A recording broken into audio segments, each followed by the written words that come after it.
Start of day 3 of bodywork. A lot of people asked about what these would look like once they were painted, so here you go. I did not realize it had those. Otherwise I would have sanded them down so that they didn't stick out like a sore thumb. With the paint on the inside, not paint, I'm sorry, the foam on the inside, as you can see, it elephant toothpaste itself right out and around. So a little bit went a long way. So I've got a lot of cutting and trimming. Not gonna lie, probably going to have John do this because this is his kind of cup of tea. He'll think it's fun to go and cut it out of there. That being said, my goal today is to flush this and to flush the skirt piece down here. I know this skirt piece is controversial. I should have brought it around, and here's the reason why I didn't bring it around. Here in Maine, with the salt and everything, I would rather that the air can flow through it and take everything with it than have it capped off and have a dead zone that's just going to end up rotting back out. That's the reason why I did it this way, is because I live in Maine and I have to deal with salt on the roads. Well, we're here.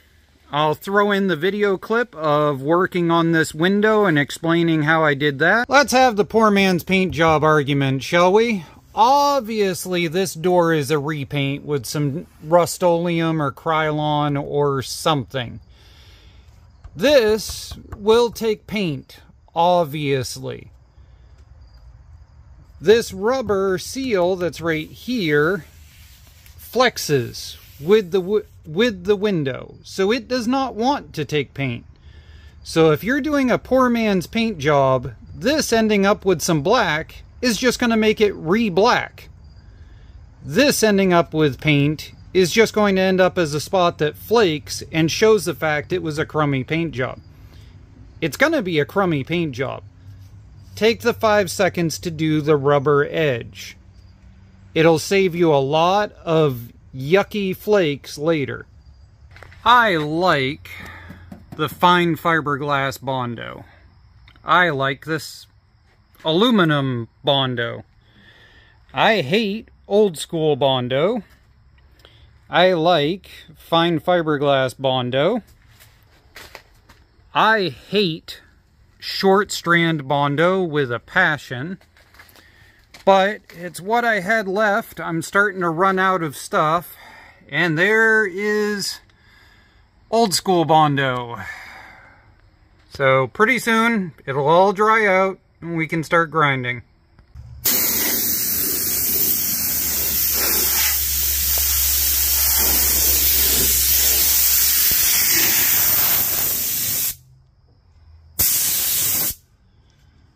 Well, we got that put in and smoothed out.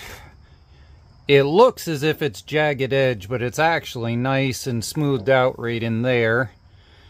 I think what I'm going to do is I'm going to glaze this so that it caps off the short hair. And down in here,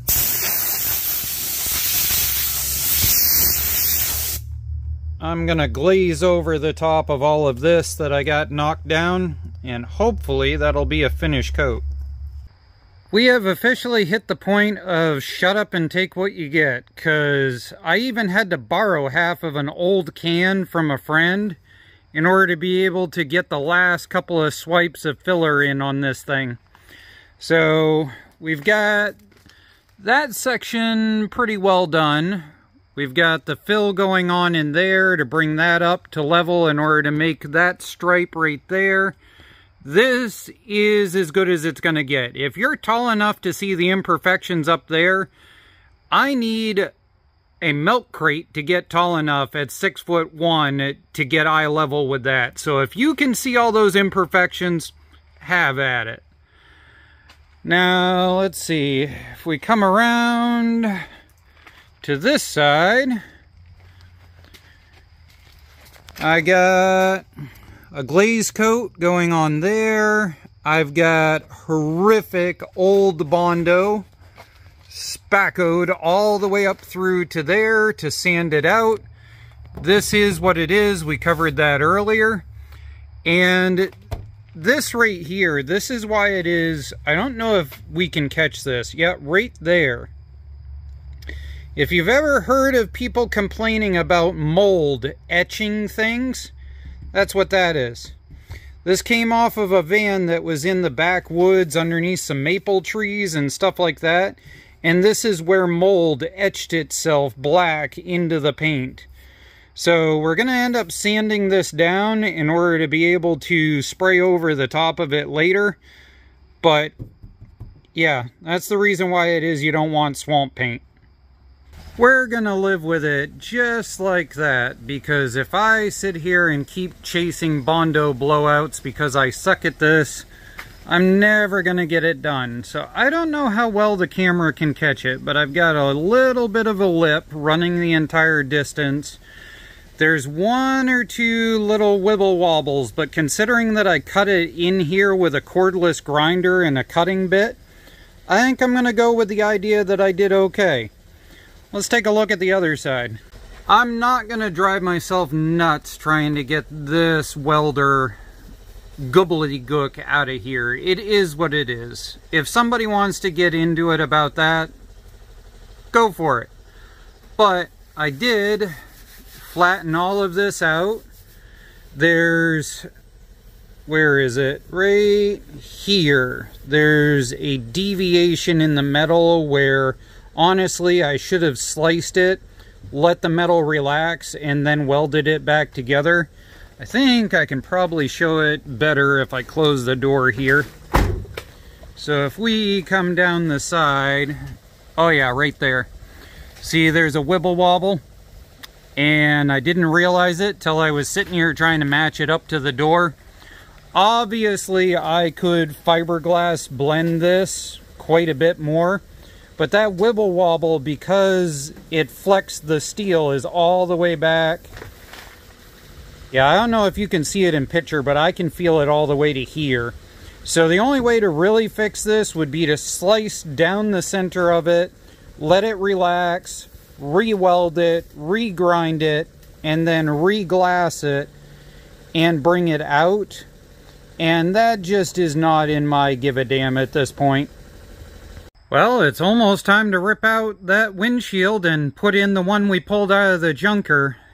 You guys got after me on that last video that if I had had some lead time on going to go grab that windshield, I could have bought one of these kits on Amazon.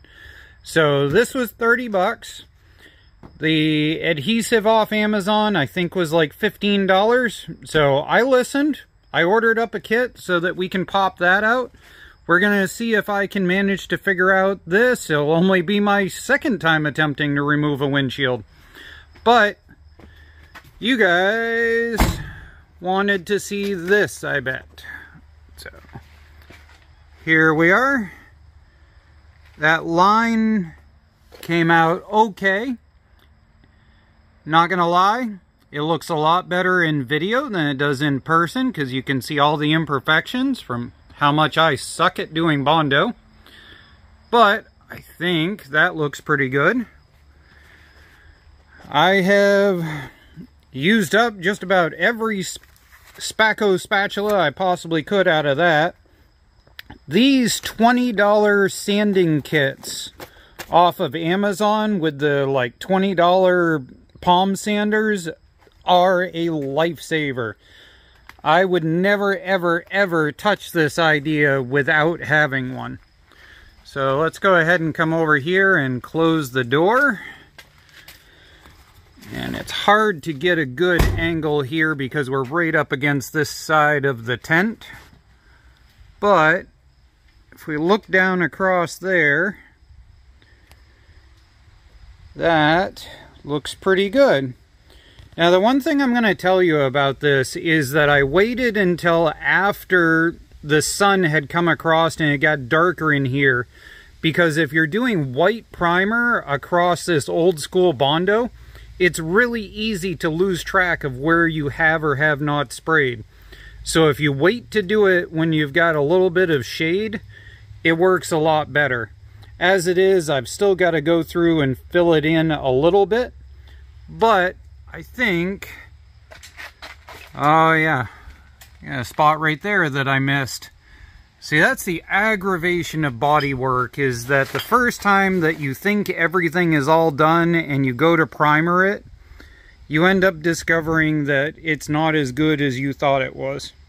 There we go. It's been a hard-fought battle trying to be able to get this done. I am on day 4 of body work. Actually, more like day 5, because I actually pre-prepped for a day before I even started.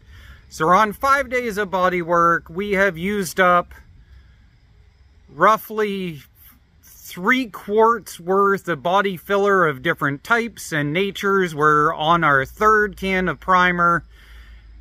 Yeah, the little itty bitty things are what kill you at the end of the project. They really are. I definitely, in the future, I will spend the money to use the aluminum metal infused Bondo primer, some variant of it or something like that. Also, I will use the fiberglass powder Bondo and not the short hair Bondo. Having used both of them now on the same exact project, I thoroughly can see the difference in how easy one is versus why it is the other one is $10 less to buy. I'll spend the extra 10 bucks from now on. That's one thing I'm not going to cheapskate on anymore. I know I have a habit of being cheap, but there are certain times you just should not cut corners. That one is definitely one that I shouldn't cut corners. Well, thank you guys. The next video we will be trying to pop out the windshield and put the junkyard windshield in. Have a good day and bye-bye.